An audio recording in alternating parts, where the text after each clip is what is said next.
Howdy, all you delicious people. I'm here today to review Ozark, Season 1, Episode 1. So, I've been kind of wanting to get into certain shows for a very long time. Because every once in a while I keep hearing consistently about them. Ozarks, Arrested Development, Curb Your Enthusiasm. These three shows have been something that, I'm just like, why haven't I watched these shows yet? I think Ozark I have technically thumbed through some episodes. Arrested Development I would see like glimpses of it, but never like a full on episode. And Curb Your Enthusiasm, I think I've seen one episode. I feel like, what am I doing? Like, why not just watch these shows finally, and kind of feel how everyone else feels about them for whatever reason. So, Ozark. We find out that Martin Bird, Jason Bateman, is to be a financial advisor. The interesting thing about this episode is Jason Bateman himself was to direct this pilot episode.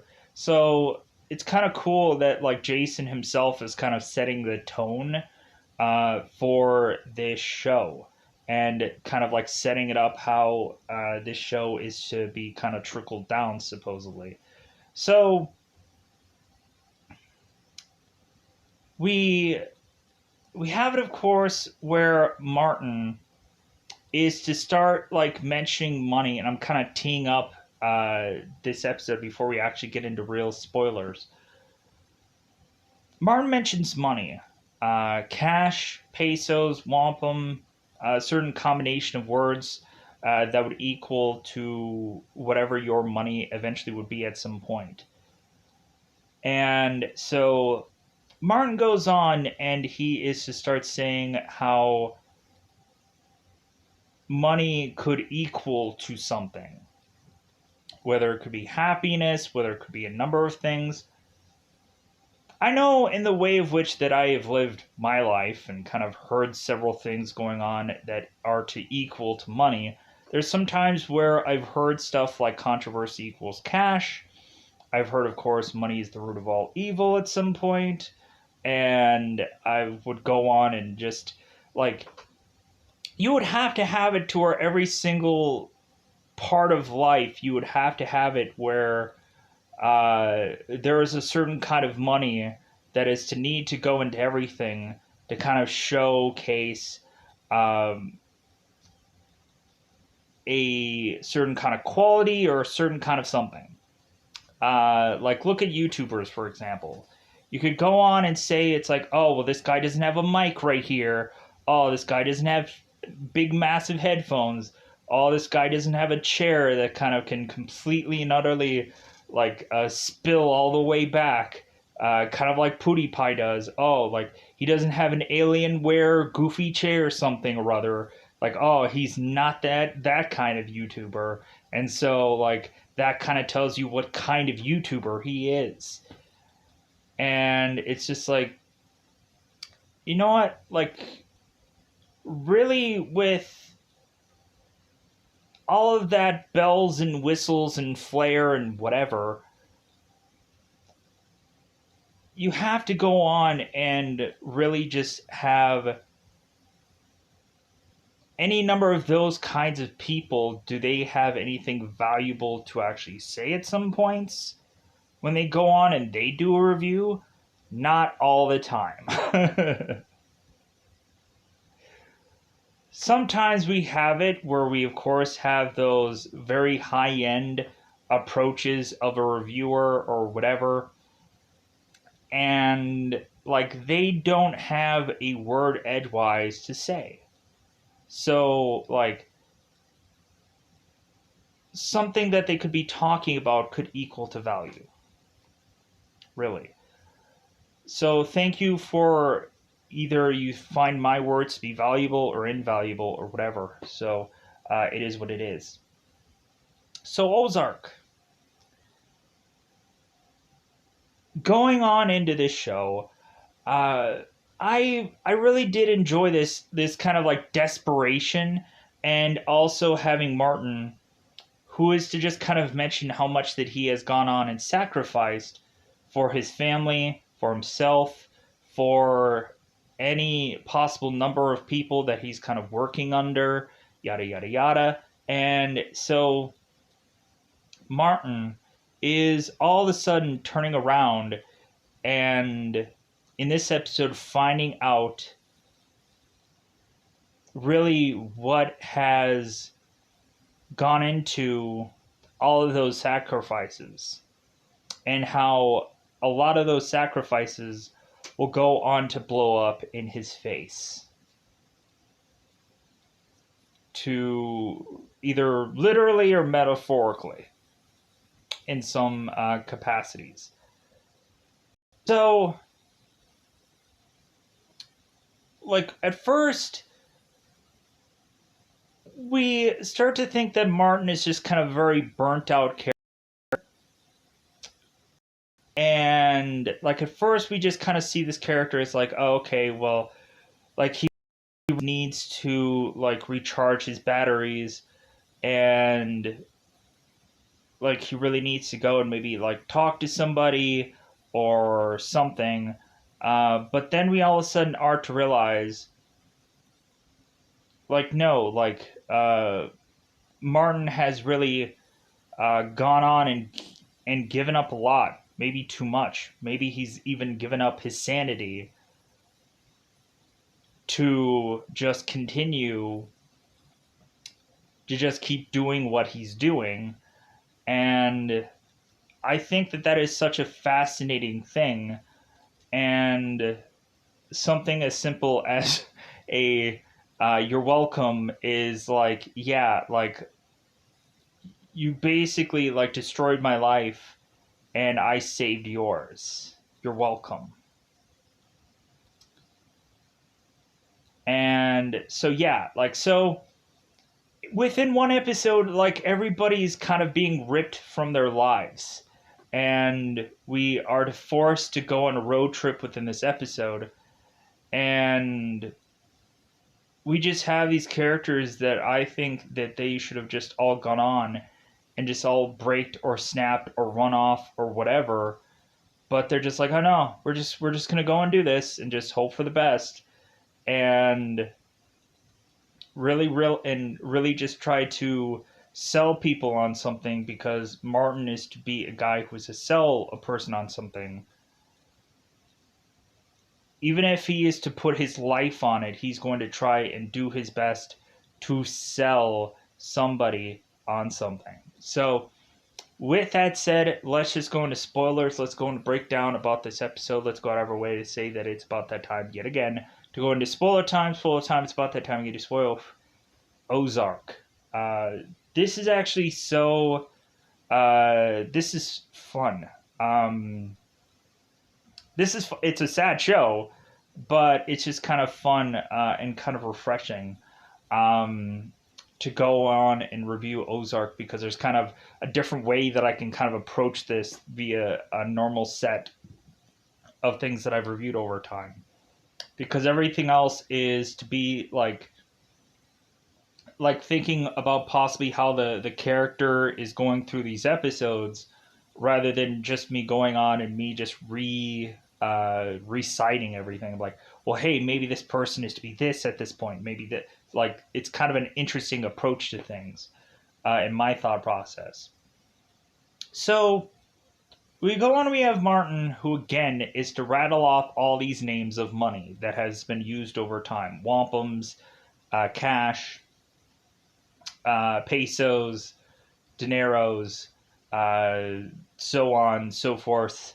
And so Martin is to go on and say, like, what is the actual thing that people probably compare money to? Would be happiness, would to be going on and saying that there's probably 15% of the world that are probably going to have actual legit amount of money to be able to retire off of.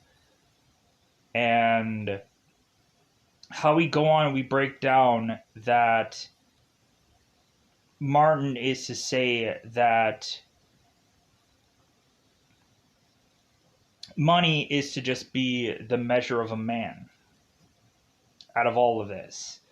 And so we have Martin, who all of a sudden is seeing these two people, and this couple, and they're going on and like, well, we're not really quite sure if we want to go on and have a financial advisor right now, but like this does sound really interesting, and we don't know much about the stock market. And we have the one, like I think male of the couple who's going on. It's like, well, I technically do, but like, well, do you though? Do you? Because there's a lot of people that like me that always think that they know everything at some points of some certain kind of things.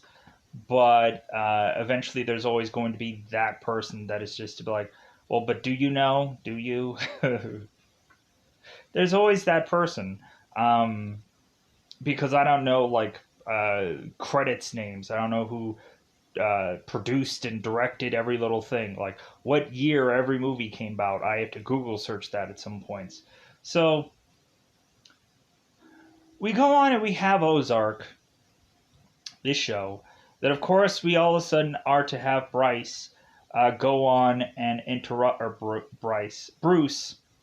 We have Bruce going and interrupting Martin and telling him that they're not exactly taking actual clients right now, but if these guys want to go on and kind of put a deposit of $1,000, then they'll kind of see what they can do with these people. And this couple is just like, well, like that sounds great. We'll do that. So Martin and Bruce are going on, and they're going and looking at a bigger building, a building that is to be kind of much more legitimate, kind of making it look like a real business. And so Bruce and Martin are kind of like, like, should we go on with this kind of thing? And Bruce is like, heck yeah, let's get this kind of building. And Martin's like, I don't know, because I think Martin is going to try to want to get the money down on this business. So we have Bruce going and telling Martin about this big business opportunity by the Ozarks. Bruce is going on and giving Martin a brochure mentioning that it's a whale of an opportunity, that there's going to be uh, a lot of money that is to come in through these Ozarks, and it's going to be like a cash grab. And so Martin is thinking, it's like, well, it's possibly something to look into. So we go on and have Bryce, who is just kind of a skirt chaser and so on and so forth. And Bruce is to also tell Martin, like, hey, like I saw the video that you were watching while you were talking to that couple. Bruce is going on and watching two people go at it through this email. And so Bruce is going on and just kind of like checking with Martin. It's like, hey, are you okay? Like, do you need to see somebody? Like, hey, man, like the worst thing you can do is kind of have your pants down during a meeting with somebody. Like, so hey, like kind of like do whatever you need to do to just kind of work things out. Like, is there trouble at home and so on. So Martin is just like, no, like I'm fine. Like that was just a one-off thing, kind of thing. So all of a sudden, Bruce is just like, well, okay. So we we had it where Martin, in the very beginning of this episode, was kind of laundering money and putting him into these kind of tubes of things, and just kind of sealing these things off. And we'll find out that that's kind of where he's hiding the money in a part of this episode, or a part of the show. So we have Martin that goes home and is to just kind of be with his family, kind of going on and eating dinner. And so all of a sudden we have, of course, Charlotte that, of course, asked Martin for $10. And Martin's like, for what? Charlotte is to mention she needs $10 because I guess there's to be this one girl who's having issues with psoriasis. And so Martin's like, well, why does this person need $10? This seems absurd. So we have Charlotte that's like, well, come on, like just give me the money. And Martin's like, well, you know what? If these people that are kind of working on this illness, if they already had the cure but just needed $10 to just kind of finally just get it done and over with and finished up, then I would go on and give you that $10. But like it's throwing money away. So Charlotte is to pout and walk off, and so Martin is telling Wendy, it's like, hey, like I've given her far too much money. She needs to know the value of it. I've given her $20 before, $20 somewhere else, $10 now. Like this is insane. Like she needs to know the value of money, or she probably just needs to get a job at some point, or really just find another avenue for her to possibly make money at some point. So we go on and we have Martin, who is to have him and his wife just kind of watching TV. And Wendy is asking Martin, it's like, well, hey, are you watching this? And Martin's like, no, I'm watching something else on this laptop. And we go and we find out that Martin is still watching that video again. And we end up finding out that that video actually has Wendy going on with a man who in IMDb is called Sugarwood. But really we end up actually finding out that Sugarwood is some nickname that this guy is to give Wendy when he, of course, wants something out of her. Basically needing another appointment. So Martin has just now realized, like, because Martin was to go and hire this PI and look into all this. So this guy has really gone on and really just been trying to figure out what, like, he's really put in a lot of effort to find out that Wendy has been having an affair on him. And so Martin is just like, God, like I've lived a very clean life for the most part. I've never cheated. I've been tempted. Like I could have gone on and done a number of things, but I've never gone on and done it. Martin, of course, is in his car, supposedly wanting to pay off this lady of the night to go and suck him off. To all of a sudden have Martin just be daydreaming about this, just having this opportunity, just have this woman satisfy him by rattling off all the things that he has ever done for this family, given Christmas presents since 2002, gone on and kind of been the financial person for this home for a number of years, yada, yada, yada. And so all of a sudden, Martin is to be woken up by this banging upon this window with this guy, with this girl who's going on and saying, like, hey, like, don't be satisfying yourself out here. like, get to work.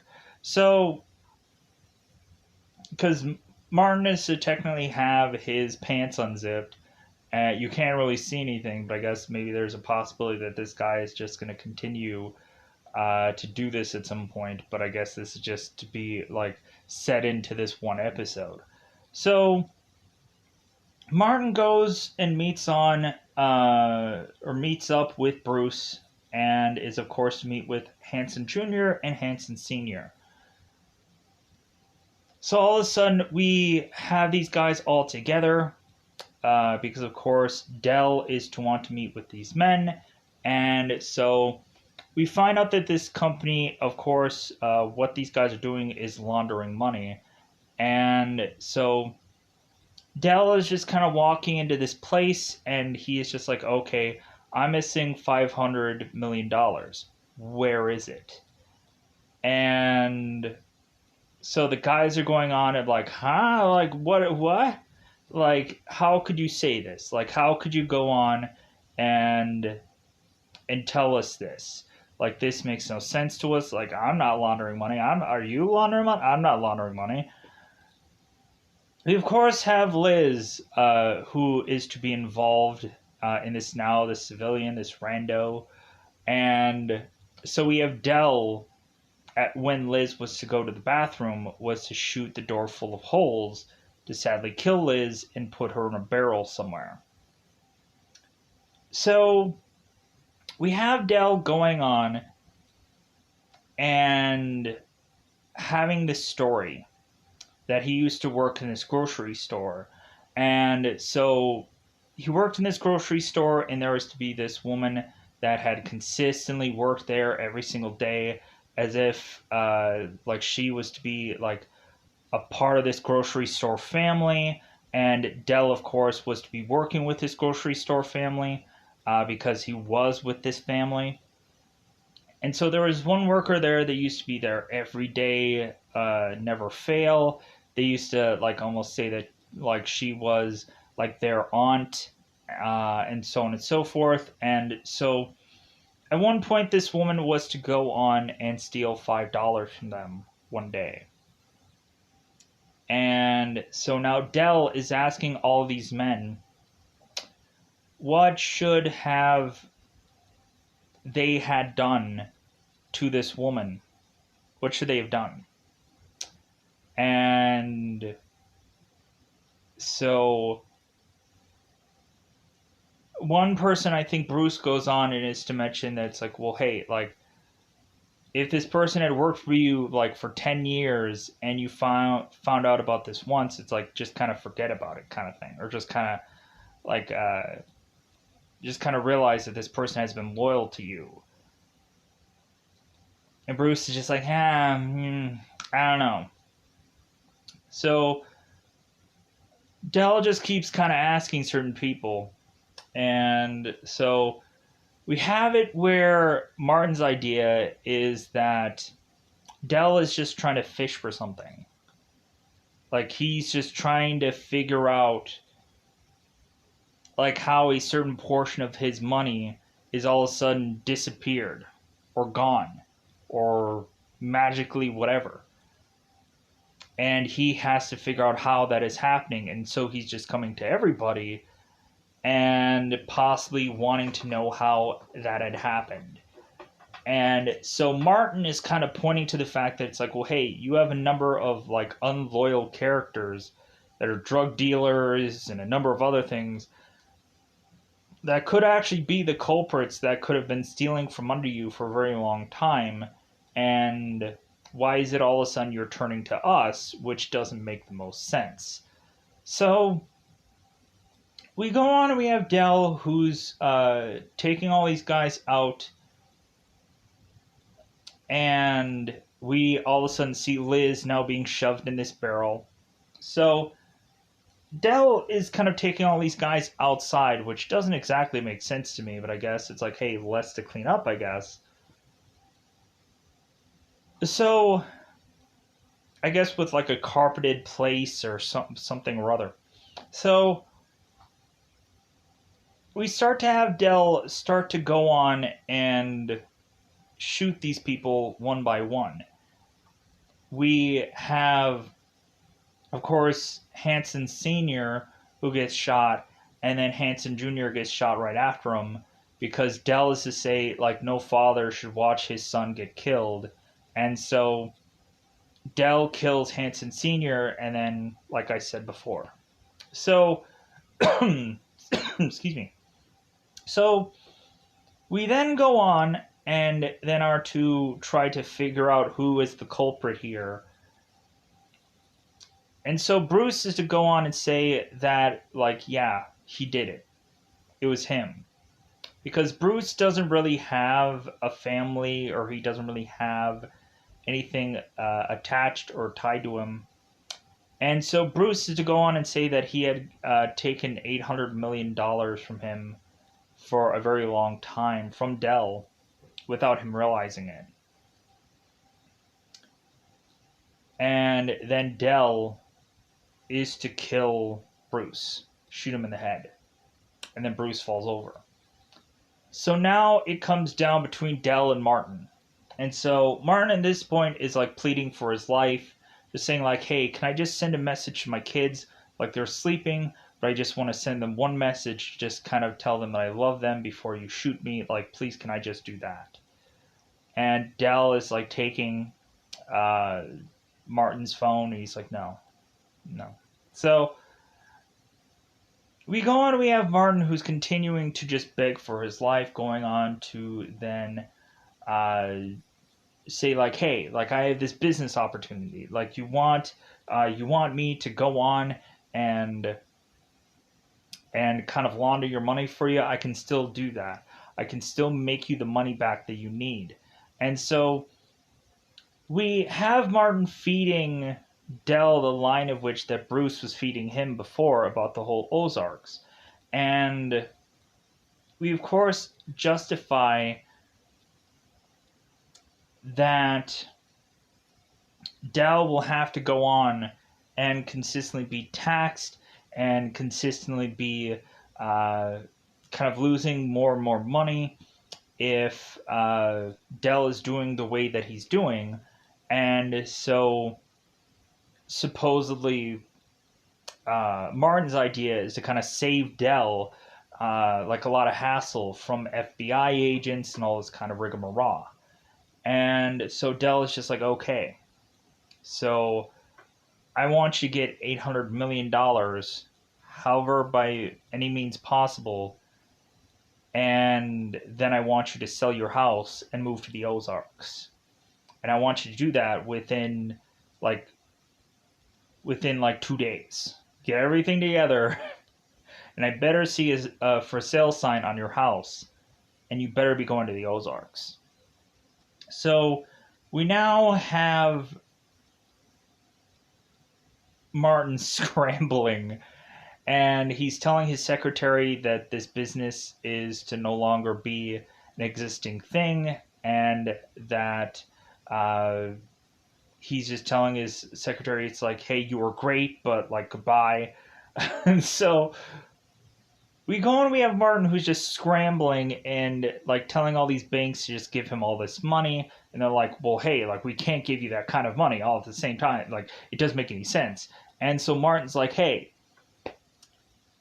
I'm going to do whatever I want with my money because this is my business money. So if I want to go on and I want to just like take all this money and find a big massive tub and jump in it like a Scrooge McDuck, then like that's what I'm going to do. And there's nothing you can do about it. And so this guy's like all these bankers are going on and scrambling to try to find all this money, of course, for Martin's character. And we have, when he is to go to this bank and try to retrieve this money, we of course have these guys with these notes saying like, are you in duress? Are you like, are you being kidnapped? Is this a ransom? So and Martin's like, no, like this is a business thing. I'm going to go on and take my business elsewhere. Like so we go on and we have it where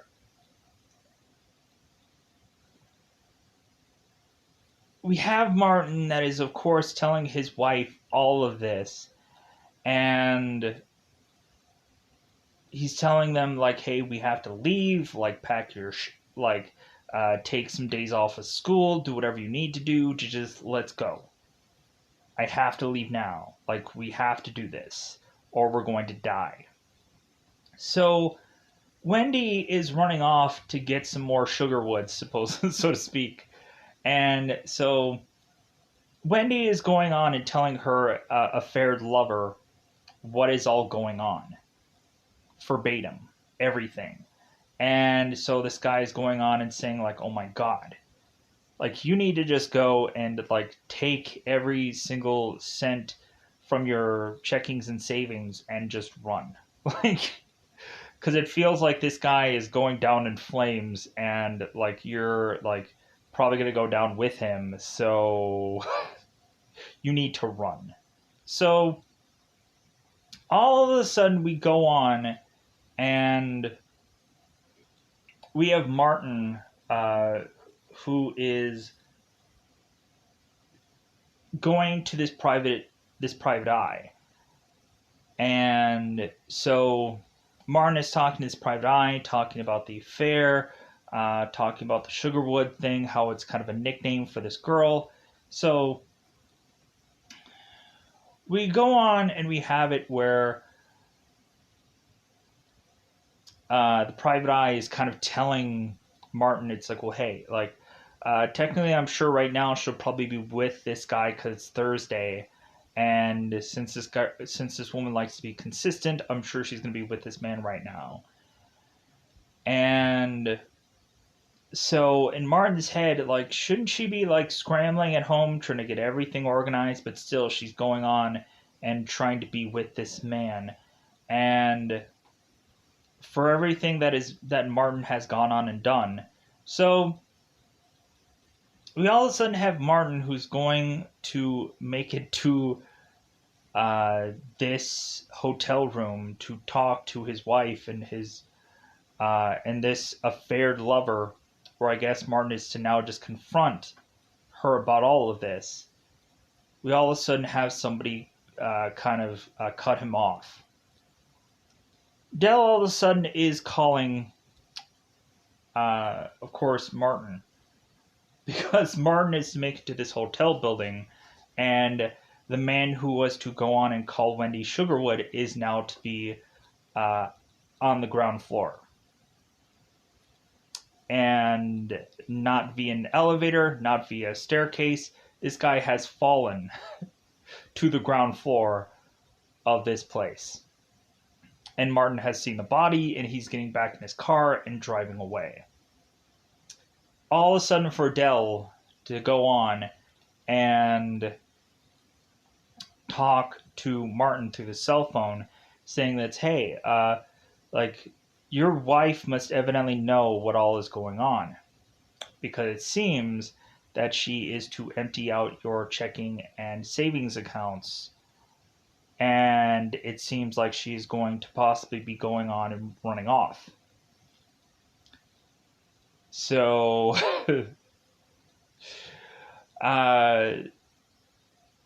so we have at a point where Dell is thinking, it's like, well, you know what, I can go on and resolve this Wendy problem for you if it can help you out in any way. I'm going to go on and resolve this right now. And we have it to where Martin is just kind of thinking whether or not to, like, have his wife be killed at this point for her betrayal. Because in all honesty, it's a betrayal. Like, we have it to where Martin has never done something in kind besides doing this underhanded business, which, yeah, it's like, we can kind of, like, we can probably say that in some people's minds that this underhanded business that Martin is doing is just somehow equal and fair to be had by Wendy somehow. But, like, Martin had told Wendy about the business he was in for I don't know how long, and it seems like both of them were very open about it. And or either both of them were keeping secrets, and so either way, both of them were kind of equal in their betrayal at some point and whatever. But anyways, Martin decided to keep Wendy alive. And so we have, of course, Wendy, who is to make it home, and Martin goes into his room and is looking at his pictures of his kids, and then is going and sitting on his bed. All of a sudden, Wendy is sitting on the bed, and Martin is to turn to Wendy and say, "You're welcome." And then he walks off. I'm like, oh my god.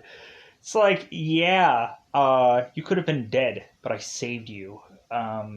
Because Martin, if he was to just be overly distraught and whatever, if the worst case scenario was to happen after Martin was to find out that his wife was having an affair, like, he would have probably been haunted for the rest of his life by having his wife being killed.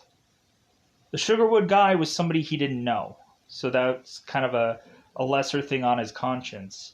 But having his like wife's life in his hands, like we had Martin who's like, well, like she still has value to me. I still love her. And whether that love is to just have been uh, very much more dialed down or whatever, like he still sees the value in Wendy. Uh, and I'm not sure exactly what that like is to still mean at this point. Just because he needs her to help with whatever, or like whether he is to still um, like if he is to forgive her for her affair as she would forgive him for the business that he's involved in. But anyways, so we go on, we have Martin who gets all this money together and gives it to Dell, and he of course is to be like roughly about $2,000 short. And so Martin comes to Dell with all this money, and he's like, yeah, I'm $2,000 short. What are you gonna do? So Dell is just like, you know what, let's figure this out. How about like any number of your cars, like a minivan? So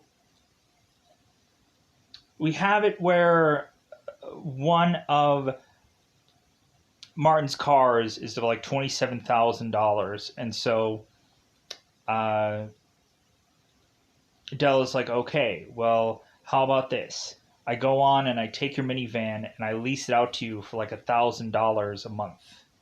So, so yeah, like so technically, that'll equal the money uh, in a very roundabout way. So Martin's like, okay, great. So then Dell is going on and saying, well, here's the thing. You can go on and take all of that money and take everything to the Ozarks and launder it and clean it. And Martin's like, the money is already clean. What are you doing? Like, what are you like? What are you saying here? And Dell's like, no, I want to see that you have told me that you can do this. I want to see it in the process. I want to see it in the works. I want to see that you can do this. And so Martin is to go to a town that he's never been to, to people that he never know, that he doesn't even know, and he's going to have to start going on and start to buy certain businesses and to buy certain things out of nowhere and just start to create some kind of money cleaning opportunity. And so